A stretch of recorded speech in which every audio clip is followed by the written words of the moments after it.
चलो जो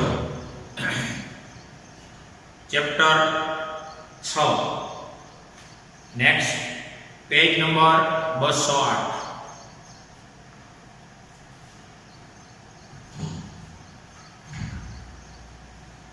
page number 208 उदाहरण 6.1 प्रयोग 2 ने ध्यान पर लो।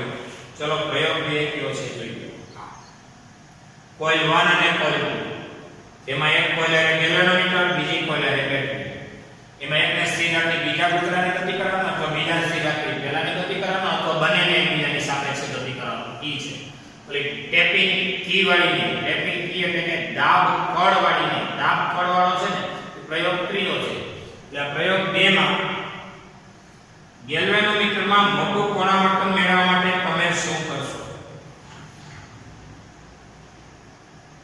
प्रयोग 2 आ तुम्हारी कोइल 1 जेनी आरे संवेदनशील एवं गैल्वेनोमीटर અને આ છે એની સમઅક્ષીય રીતે રહેલી કોઇલ 2 જેની આરે બેટરી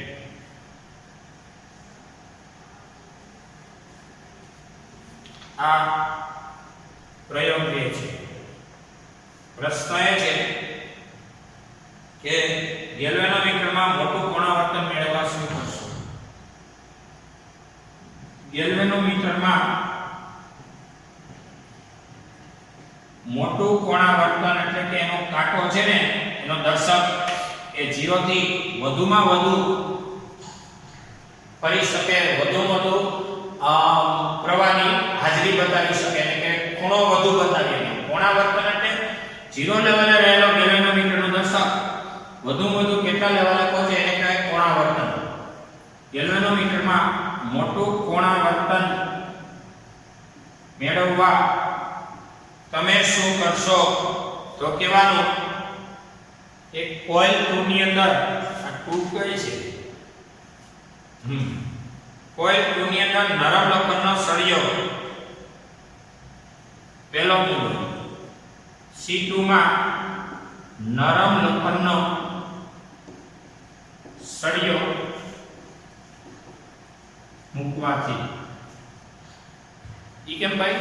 તો કે કોઇલ 2 માં નરમ લોખંડનો સળિયો મૂકો, નરમ લોખંડ નો સળિયો અને નરમ લોખંડની પરમિએબિલિટી ઊંચી હોય છે।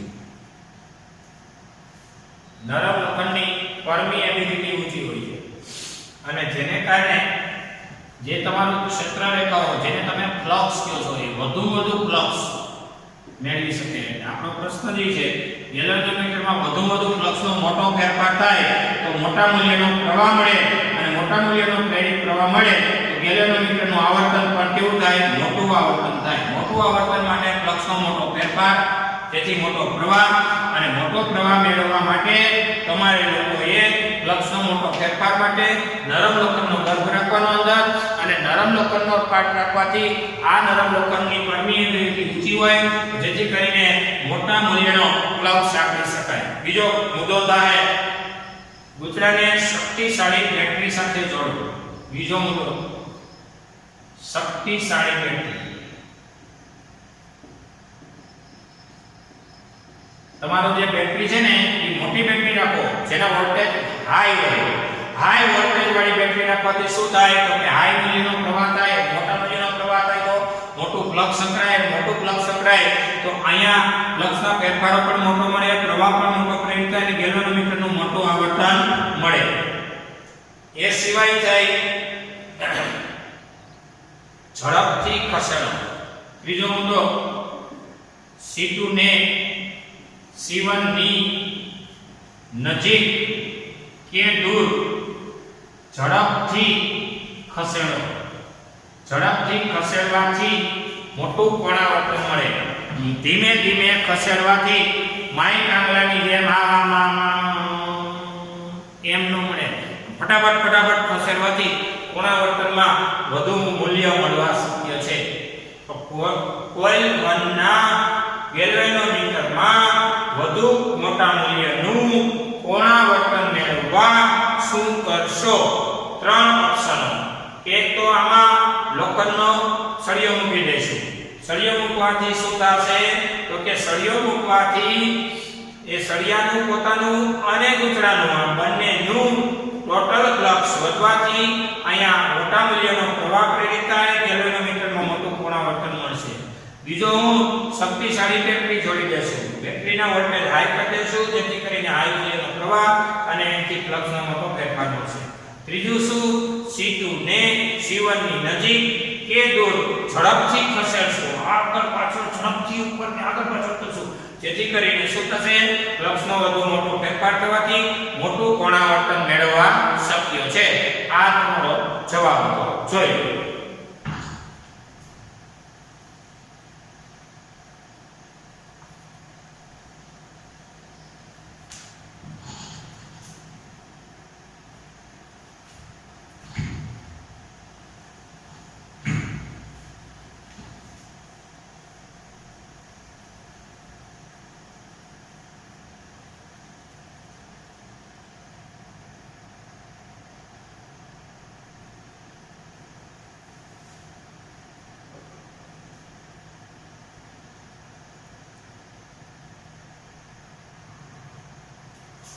ત્યાર પછી પ્રશ્ન બી. ગેલ્વેનોમીટરની ગેરહાજરીમાં તમે પ્રેરિત પ્રવાહની હાજરીને કેવી રીતે નોંધી શકશો? હવે એમ કે છે ગેલ્વેનોમીટર કાઢી નાખો ભાઈ. પ્રેરિત પ્રવાહને કઈ રીતે નોંધી શકશો? બી પ્રશ્ન. ગેલ્વેનોમીટરની ગેરહાજરીમાં પ્રેરિત વિદ્યુત પ્રવાહ કેવી રીતે નોંધશો? આ આપણો સવાલ છે. ગેલ્વેનોમીટર કે ભાઈ તું નીકળ, તારી જગ્યાએ શું જોડવું? તો કે એનો આન્સર આમ થશે. એનો આન્સર જો તમારે એક લેમ્પ લઈ જવાનો. કારણ કે પ્રયોગો છે ને ભાઈ એ થતા હોય એ દરમિયાન લેમ્પ ડીમ એટલે કે ઓછો પ્રકાશિત થાય તો ઓછો પ્રવાહ, લેમ્પ ફૂલ પ્રકાશિત થાય તો વધુ પ્રવાહ. એનો આન્સર આપશે ગેલ્વેનોમીટરની જગ્યાએ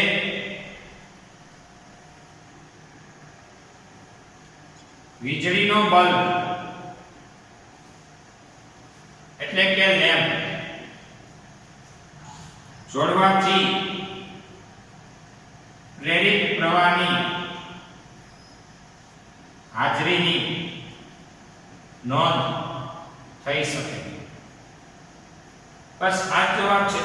ગેલ્વેનોમીટરને બદલે નાની ટોર્ચ લાઇટ હોય, ટોર્ચ લાઇટમાં એવો લેમ્પ જોડો, ગુચરાની સાપેક્ષ ગતિ બલ્બને પ્રકાશિત કરશે અને પ્રેરિત પ્રવાહની હાજરી નોંધાવશે.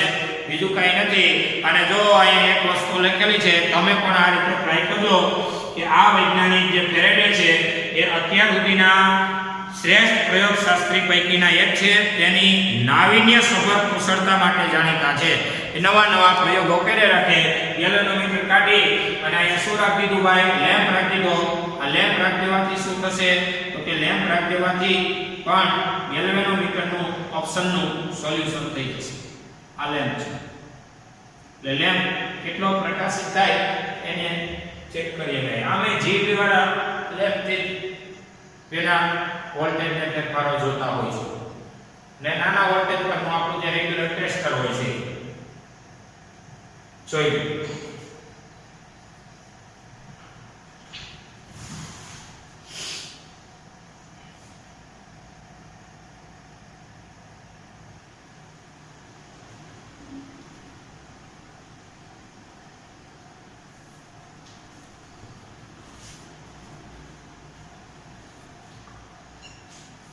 चलो उदाहरण 6.2 पेज नंबर 208 શું કહે છે જો 10 સેન્ટીમીટર બાજુવાળા લંબાઈ છે 10 સેન્ટીમીટર હવા 0.5 ઓહમ અવરોધ ધરાવતો લૂપ અવરોધ R બરાબર 0.5 ઓહમ ચોરસ લૂપ પૂર્વ પશ્ચિમ સમતલમાં ઊભી મૂકો. આપણે દિશાઓ મેન્ટેન કરી લઈએ. આ પૂર્વ, આ પશ્ચિમ, આ દક્ષિણ, આ ઉત્તર. પૂર્વ પશ્ચિમમાં પ્લેટ ઊભી રાખી, એટલે પ્લેટને આ રીતે આપણે ઊભી રાખી.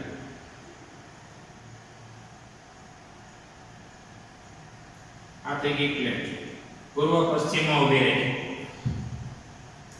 પોઈન્ટ 10 ટેસ્લાનું સમાન ચુંબકીય ક્ષેત્ર સમતલ પર, હાલો ચુંબકીય ક્ષેત્ર પોઈન્ટ 10 ટેસ્લા નું મૂલ્યનું છે. એ સમતલ પર ઉત્તર પૂર્વ દિશામાં લાગુ કરો. ઉત્તર પૂર્વ દિશામાં તમારે ચુંબકીય ક્ષેત્ર લાગુ પાડવાનું છે.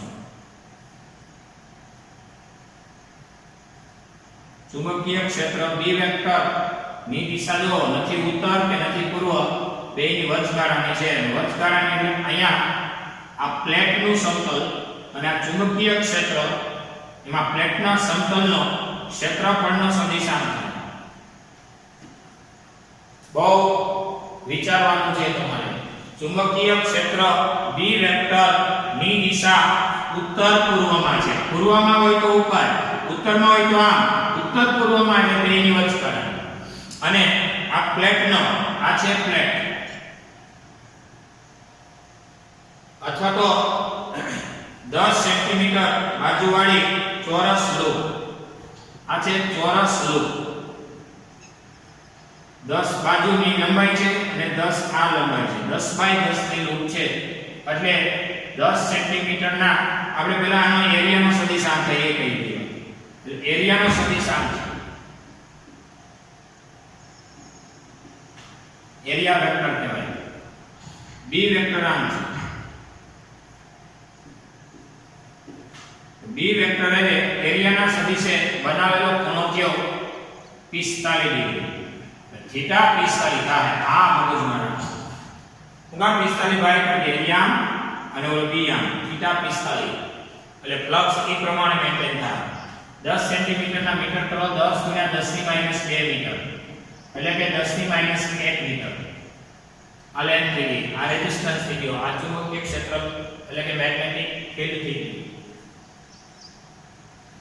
હવે આ ચુંબકીય ક્ષેત્ર 0.70 સેકન્ડના ગાળા માટે લાગુ પાડો. ડેલ્ટા ટી તમને 0.70 સેકન્ડનો આપ્યો છે.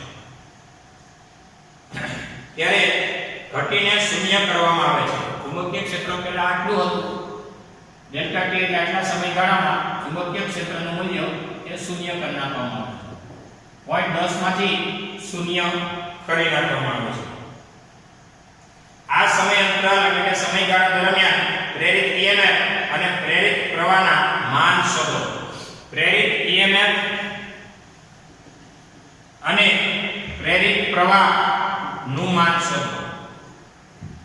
આ બે તમારા સવાલ છે.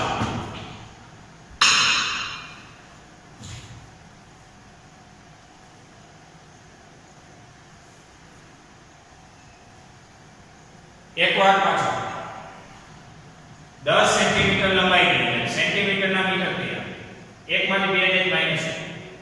10 સેન્ટીમીટર લંબાઈની ચોરસ લૂપ છે અને 10 સેન્ટીમીટર લંબાઈની હોય ને એટલે એનું ક્ષેત્રફળ થાય લંબાઈ ગુણ્યા લંબાઈ, એટલે 10 બાય 10. 10 લંબાઈ 10 પડાય એટલે 10 સેન્ટીમીટર ની લંબાઈને કારણે ક્ષેત્રફળ થાય લેન્થ સ્ક્વેર, એટલે કે 10 ની -1 સેન્ટીમીટર નો સ્ક્વેર.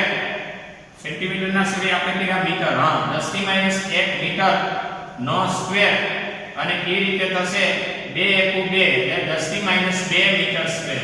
આ ક્ષેત્રફળને ધ્યાનમાં લો. આ થીટાને ધ્યાનમાં, થીટા કઈ રીતે મેન્ટેન કર્યો? કારણ કે ચોરસ લૂપ છે એ પૂર્વ પશ્ચિમમાં રાખેલું છે અને ચુંબકીય ક્ષેત્ર ઉત્તર પૂર્વમાં છે. જેથી થીટા થશે કોની સાથેનો થીટા મેન્ટેન કરવાનો? તો કે એરિયા વેક્ટર એ બી વેક્ટર એ જો આકૃતિને જોઈ, એરિયા વેક્ટર આ બાજુ છે, બી વેક્ટર આ શું છે? થીટા થાય 45 નો, કારણ કે મધ્યમાંથી નીકળે છે એટલે 45 નો. પ્રેરિત EMF અને પ્રેરિત પ્રવાહનું મૂલ્ય શોધો.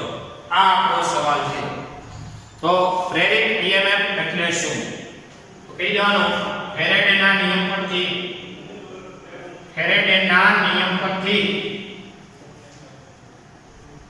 પ્રેરિત EMF એટલે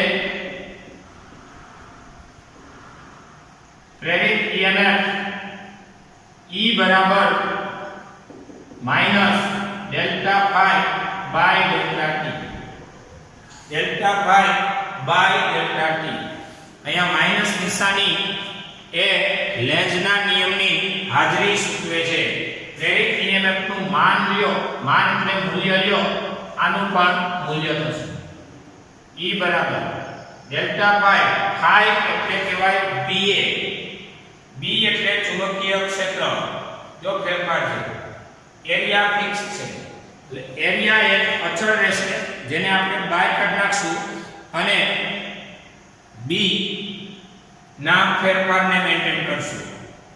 એટલે B એ cos થીટા આ રીતે કહેવાશે ફાઈ, અને ફાઈ નો ફેરફાર એટલે આમ કે તો હાલે phi2 minus phi1 by delta t. Minus નિશાની છે એનું માન કેવું એટલે પ્લસ છે. તો phi એટલે યાદ કરો b એ cos થીટા minus b એ cos થીટા. તો અહીંયા b1 અહીંયા b2. થીટા ફિક્સ છે 45 ડિગ્રી. અહીંયા ડેલ્ટા ટી. તો હવે ધ્યાન આપજો પ્રેરિત EMF એટલે તમારું ચુંબકીય ક્ષેત્ર સ્ટાર્ટિંગ લેવલે 0 હતું, પહેલા કંઈક હતું, પછી ચુંબકીય ક્ષેત્ર ઘટીને 0 થાય છે, આવું વાત કરે છે. એટલે આ 0 છે. B2 નું મૂલ્ય 0 છે. 0 ગુણ્યા સમથિંગ કરો એટલે આ થઈ ગયું 0 માઈનસ પ્રારંભમાં 0.10 એરિયા. તો ગુજરાનો એરિયા હોય, ચોરસ લૂપનો એરિયા, અને એરિયા છે 10⁻², અને થીટા છે 45 ડિગ્રી ના છેદમાં ડેલ્ટા ટી. ડેલ્ટા ટી છે 0.70. તો E બરાબર યાદ રાખજો મિત્રો, માઈનસ નિશાની નું માન કાઢો છો એટલે એ પ્લસ જ રહેશે. આ બધાનું માન આવે, અહીંયા માન, આનું માન, એટલે માઈનસ 0 માંથી સમથિંગ જાય એટલે માઈનસ માં મળે, એટલે માઈનસ નું માન કરો એટલે એ પ્લસ થઈ જાય. અને sin 45 1/√2 cos 45 પણ 1/√2 થશે. એટલે માઈનસ લખતો નથી. 0.10 ગુણ્યા 10⁻², cos 45 1/√2, અને અહીંયા છે આ 0.70. ફાઇનલ એવો EMF તમને મળશે, પ્રેરિત EMF. જો 0.10 ના છેદમાં 0.70 ના છેદમાં વર્ગમૂળમાં 2, અને વર્ગમૂળમાં 2 એટલે 1.73. વર્ગમૂળમાં 2 એટલે 1.73. ફરીથી 0.10 ના છેદમાં 0.70 ના છેદમાં 1.41. સોરી, વર્ગમૂળમાં 2 બધુંય થઈને 0.1013. 10 ની -2 એટલે કે એક સ્ટેપ આમ જાવ એટલે 1.0, એક ઘાતનો જે ઘટાડો થાય એટલે 10 ની -3. EMF નો એકમ વોલ્ટ. આને કહેવાય 1 મિલીવોલ્ટ. 10 ની -3 એટલે મિલી, 1 મિલીવોલ્ટ. આ તમારો ફાઇનલ જવાબ ગણાશે. ત્યાર પછી પ્રશ્ન બીજો, પ્રેરિત પ્રવાહ મેળવો. ચલો જુઓ, પ્રેરિત પ્રવાહ I બરાબર E/R.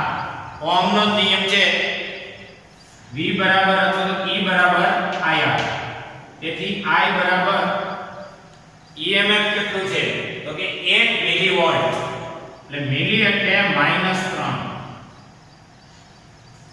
ના છેદમાં R. R એટલે રેઝિસ્ટન્સ કેટલો છે? કોનો રેઝિસ્ટન્સ હોય ભાઈ?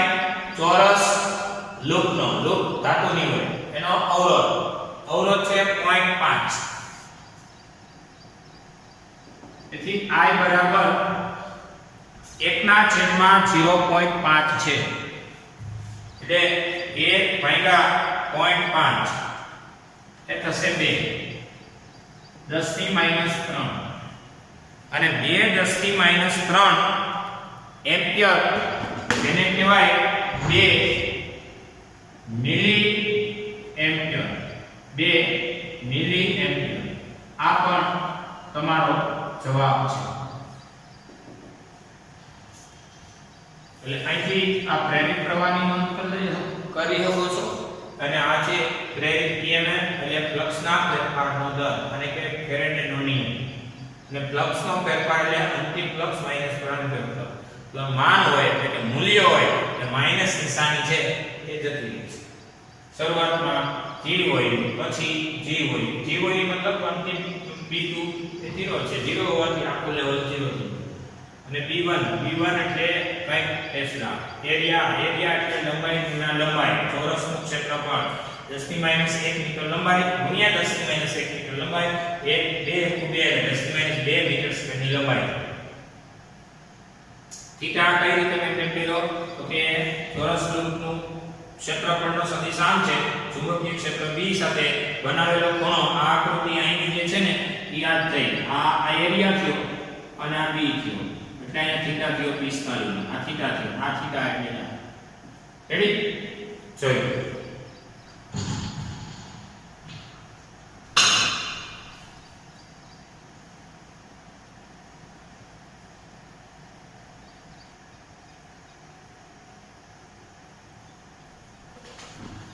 चलो उदाहरण नंबर 3 10 सेंटीमीटर त्रिज्या. उदाहरण त्रीजू त्रिज्या છે 10 સેન્ટીમીટર. 500 આટાઓ. આટાની સંખ્યાને n કહેવાય 500. 2 ઓહમ અવરોધ ધરાવતો R બરાબર 2 ઓહમ ગોળાકાર ગુચરાને એનું સમતલ પૃથ્વીના ચુંબકીય ક્ષેત્રના સમક્ષિતિજ ઘટકને લંબ રે એમ મૂકો. ગુચરાના ક્ષેત્રફળનું સમતલ પૃથ્વીના સમક્ષિતિજ ઘટક એટલે પૃથ્વીની સપાટીને સમાંતર ઘટક ને લંબ રે સમતલ એ તો શું કીધું? ગોળાકાર ગુચરાને તેનું સમતલ પૃથ્વીના ચુંબકીય ક્ષેત્રના સમક્ષિતિજ ઘટક ને લંબે એમ રાખો. પૃથ્વીનું સમક્ષિતિજ ચુંબકીય ક્ષેત્ર આમ છે x અક્ષ પર. તો ગુચરાના ક્ષેત્રફળનો સદિશ લંબ રે ને એમ રાખો. લંબ રે એમ રાખો એટલે કેમ રાખો તો કે પૃથ્વીના ચુંબકીય ક્ષેત્ર એ ગુચરાના ક્ષેત્રફળનો સદિશ 90 નો ખૂણો બને એમ રાખો. હવે 0.25 સેકન્ડમાં આથિયો ડેલ્ટા T ઉર્ધ્વ વ્યાસને અનુલક્ષીને આ વ્યાસ આ ઉર્ધ્વ વ્યાસ 180 ડિગ્રી નું ભ્રમણ કરવામાં આવે. 180 ડિગ્રીનો ભ્રમણ એનો મતલબ શરૂઆતનો θ1 એ 0 ડિગ્રી હોય એમાંથી 180 ડિગ્રી એને ફેરવવામાં આવે ગુચરાને. ગુચરામાં પ્રેરિત EMF શોધો અને પ્રેરિત પ્રવાહના મૂલ્યનો અંદાજ કરો. આ સ્થળે ચુંબકીય ક્ષેત્રનો સમક્ષિતિજ ઘટક એટલે કે ચુંબકીય ક્ષેત્ર 3 10⁻5 ટેસ્લા છે પૃથ્વીનું પોતાનું. એટલે દાખલામાં આમ કંઈ નથી, થીટા બદલવાનો છે. ગુચરાનું જે પૃષ્ઠ છે એનો ક્ષેત્રફળ આમ છે, ચુંબકીય ક્ષેત્ર આને 0 માંથી ઉપાડીને 180 આમ ફેરવી નાખવાનું છે. એટલે તમારે આકૃતિની ભાઈ જરૂર નથી, તમારે એક જ કામ કરવાનું છે, પ્રેરિત EMF એટલે ફેરાડે બોલાવવાનું. એટલે ફેરાડે આવશે. આ ત્રિજ્યા 10 સેન્ટીમીટર ને બહુ તો મીટરમાં કરો. 10 સેન્ટીમીટર એટલે 10 × 10 ની -2 મીટર. એટલે કે 10 ની -1 મીટર. ઓહમ ને સેકન્ડ કઈ ઘટેની ટેસ્લા. તમારે EMF મેળવવું છે ને એટલે ફેરાડે બોલાવી લો. ફેરાડેના નિયમ પરથી પ્રેરિત EMF E બરાબર minus delta phi by delta T. Delta phi by delta T, delta T જાણીએ છીએ. તો માઈનસ અહીંયા phi2 minus phi1 by delta T. હવે માઈનસ નિશાની એ લેન્ઝના નિયમની હાજરી બતાવશે. કાઈ વાંધો નહીં, જે બતાવે i એટલે b એ cos θ2 માઈનસ b એ cos θ1 ના છેદમાં ડેલ્ટા ટી. હવે b અચળ છે, એરિયા અચળ થાય. દૂસરાની રેડિયસ આવી હોય ને એટલે એરિયા કેવો હોય એ કહી દો. દૂસરું વર્તુળ હોય, વર્તુળનું ક્ષેત્રફળ કહેવાય પાઈ r². આને એરિયા કહેવાય. પાઈ એટલે 3.14, એને ગુણ્યા r² એટલે 10 ની -1 નો વર્ગ એટલે 3.14. અહીંયા 2 * 2 એરિયા થયો 3.14, એને ગુણ્યા 2 * 2 એટલે કે -2 મીટર સ્ક્વેર. 2 * 2 એટલે 10 ની -2 મીટર સ્ક્વેર. 3.14 10 ની -2 મીટર સ્ક્વેર નો એરિયા છે. એરિયા અચળ. અચળ હોય એને બહાર કાઢો એટલે b અને એરિયા અચળ છે. હવે cos θ2 એટલે 180 ડિગ્રી માઈનસ cos θ1 એટલે 0 ડિગ્રી બાય ડેલ્ટા ટી. એટલે cos 0 1 અને cos 180 -1 એટલે b A cos 180 -1 cos 0 1 by delta t આ થશે EMF. તેથી EMF E બરાબર 1 ને 1 2 ઓછે ઓછે વધતા થશે. 1 ને 1 2 E બે માઈનસ અને આ માઈનસ એટલે પ્લસ એટલે 2ba by delta t થશે.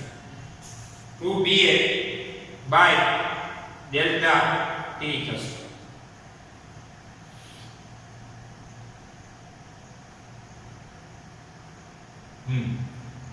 અને એક મહત્વનો સમાચાર, આ ગુચલું n આકારનું છે.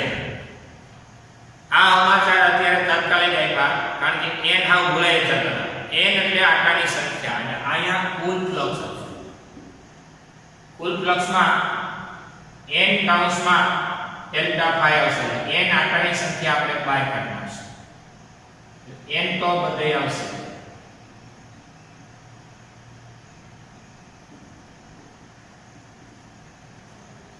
અહીંયા આવશે. સમજાય છે? આપણે હમણાં જ કીધું હતું એક આકારનું ફ્લક્સ હોય એને phi કહેવાય. તો n આકારના ફ્લક્સને શું કહેવાય? એને કુલ ફ્લક્સ કહેવાય. એને n phi કહેવાય. કીધું તું એક આકારને phi, n આકારે n phi એટલે કેપિટલ phi. એટલે 1 ને 1 2 ઓછા 2 એ માઈનસ આ માઈનસ આવે તો થયો પ્લસ 2. પછી NBA બાય ડેલ્ટા t. તો E બરાબર 2 ગુણ્યા આકારની સંખ્યા કેટલી 500 આટાની સંખ્યા 500. B એટલે ચુંબકીય ક્ષેત્ર 3 10 ની -5.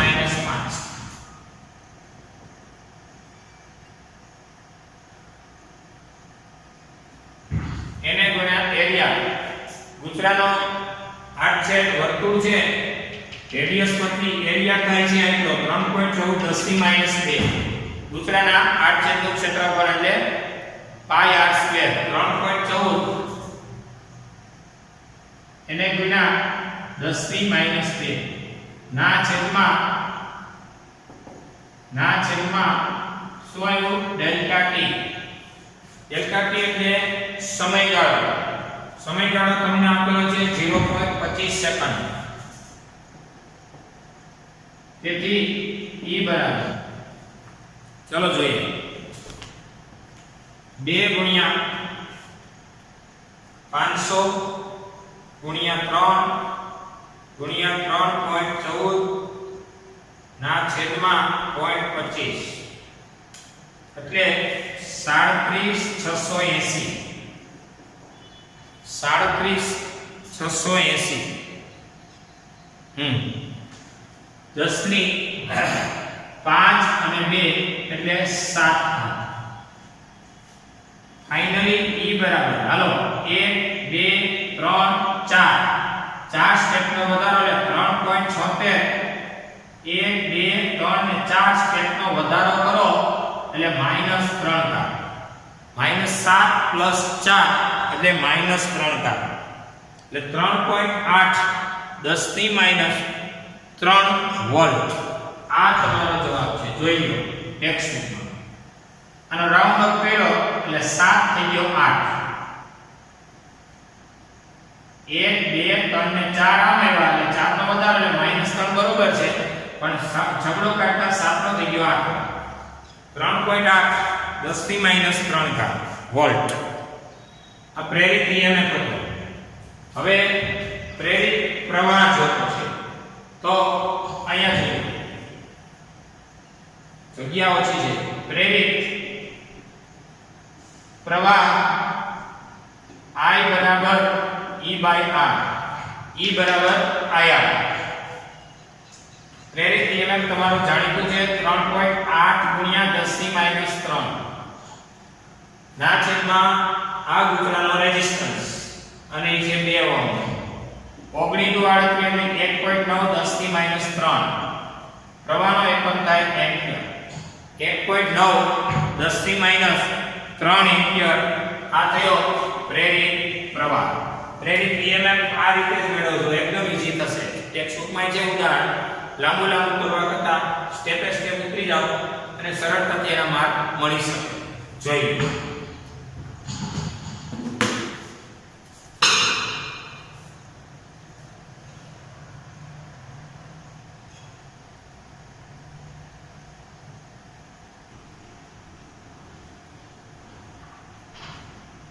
ચલો નેક્સ્ટ પોઈન્ટ, લેન્ઝનો નિયમ. લેન્ઝ વૈજ્ઞાનિક છે, લેન્સ એ ઉપકરણ છે. પ્રકાશના ઉપકરણોમાં લેન્સને અરીસાને તમે જોવો છો એ ઉપકરણ છે. અહીંયા લેન્ઝનો નિયમ અને ઊર્જા સંરક્ષણ.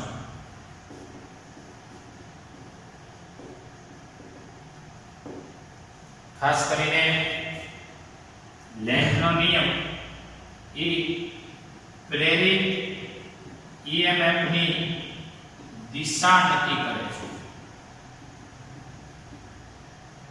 દિશા નક્કી કરતો નિયમ.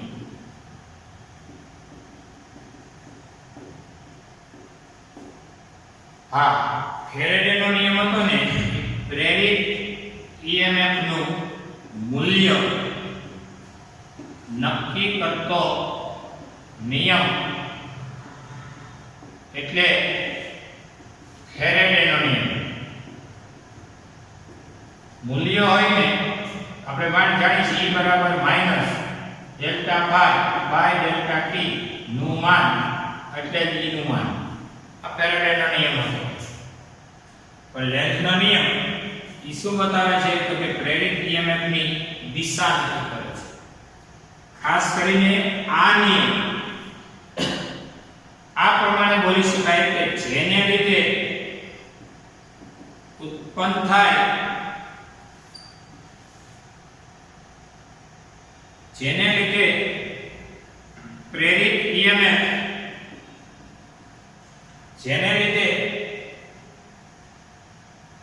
પ્રેરિત EMF ઉત્પન્ન થાય એનો જ વિરોધ કરતી દિશામાં પ્રેરિત પ્રવાહનું નિર્માણ થાય જેને લીધે પ્રેરિત EMF ઉદ્ભવે તેનો જ વિરોધ કરતી દિશામાં પ્રેરિત પ્રવાહ ઉત્પન્ન થાય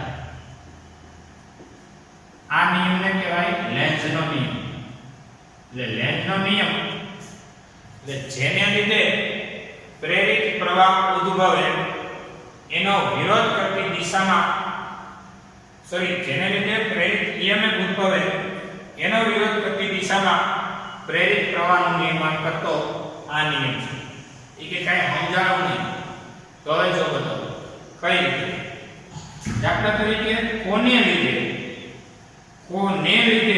ચુંબકની ગતિને લીધે ચુંબકની ગતિને લીધે ગુચડામાં EMF ઉદ્ભવે છે રાઈટ હવે આ ઉદ્ભવેલું EMF માં ગુચડામાં પ્રેરિત પ્રવાહ એવો ઉત્પન્ન થાય કે ચુંબકની ગતિને વિરોધ કરે હવે ગુચડામાં પ્રેરિત પ્રવાહ એવી દિશામાં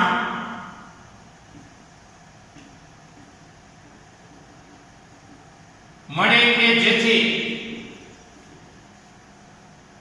ગુચડાની ગતિનો વિરોધ કરે હવે ગુચડાની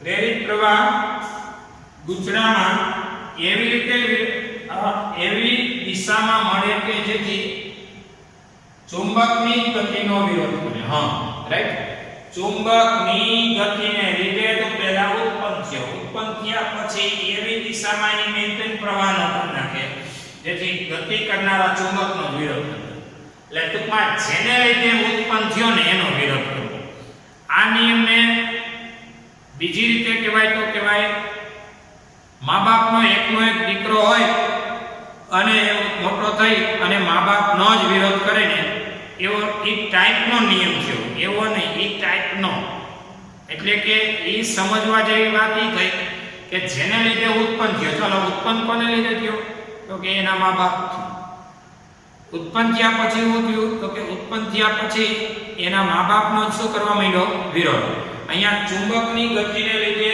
ગુચડામાં EMF પ્રેરિત થશે જેમ કે આ ચુંબક આ ગુચડું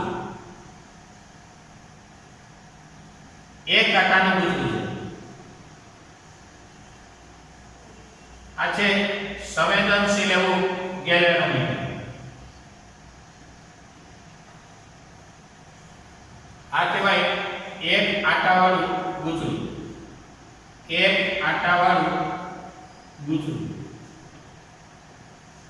ચુંબકની ગુચડા તરફની ગતિ કરાવો તો શું થશે ચુંબકની ગતિને લીધે યાદ કરો આપણે ભણ્યા છે ફેરાડેના પ્રયોગમાં ફ્લક્સમાં ફેરફાર થાય ગુચડામાં EMF ઉત્પન્ન થાય અને પ્રેરિત પ્રવાહ એવી દિશામાં મળે જે ચુંબકની ગતિનો વિરોધ કરે એટલે n હોય ને તમે આમ લઈ જાવ ને એટલે એનો વિરોધ કરતી દિશાનો અને આ દિશાનો પ્રવાહ મળે આ પ્રેરિત પ્રવાહ એટલે સામે n બની જાય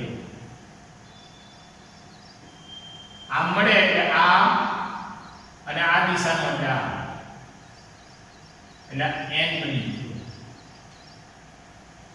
અંદર n અને n શું થાય અપાકર્ષણ અને આ અપાકર્ષણ થાય તો તમારી ઊર્જાનું નામ કે યાંત્રિક ઊર્જાનું શેમાં તો કે અહીંયા પ્રેરિત EMF અને પ્રેરિત વોલ્ટેજ એટલે કે વિદ્યુત ઊર્જામાં રૂપાંતરણ માટેનું જે ફેરેડેનું સ્વપ્ન છે ને એ ઊર્જા સંરક્ષણ મુજબ એ સાચું થાય છે. આપણે આને વધુ ડીપમાં ભણીશું. આના પછીના લેક્ચરમાં સ્ટાર્ટ કરીશું આ નિયમ ફરીથી.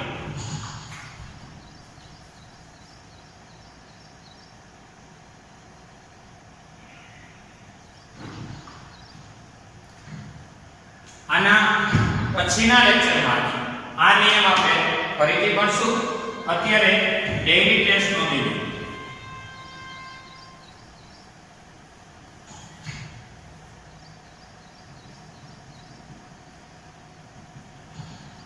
ઉદાહરણ તમે ભણ્યા છો એ ડેઇલી ટેસ્ટમાં આપણે આપી દઈએ. ઉદાહરણ બીજું અને ઉદાહરણ ત્રીજું આ બંને ડેઇલી ટેસ્ટમાં. રેડી? અહીંયા આપણો લેક્ચર પૂરો થાય છે.